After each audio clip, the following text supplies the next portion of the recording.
Yes, a million times yes to this. The idea that kids are resilient is a very convenient way for us to dismiss children's feelings. It's a very convenient way to set up dynamics by which we can do crappy things to children and then claim it's for their own benefit. Oh, don't worry, kids are resilient. They're no more resilient than any other person in the world. They're no more resilient than adults. Resilience isn't built by just going through crappy situations. Harvard's done a study on how resilience is actually built. If you have no choice over the way that you respond or react to something, that's not resilience. That's helplessness.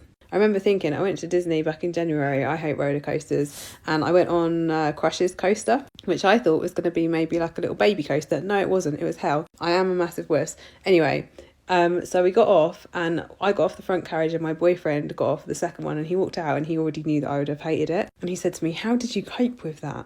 And I said, "Babe, I was strapped into the road. Like, I didn't have a choice. I didn't cope with it. I just didn't have any other option. I sat there, screamed my head off, then I went silent. I hated every second of it, but I had no choice. I physically couldn't move." That's what people mean when they say kids are resilient. They just mean kids will have to cope with it. So much of parenting is caught up with our own egos that it's almost impossible for some people to admit that they've done stuff that is really bad for their kids. So we don't want to. And so instead we say, oh, it's character building, they're resilient, they'll be fine. Instead of admitting, actually, no, we need to do a lot better or we made mistakes.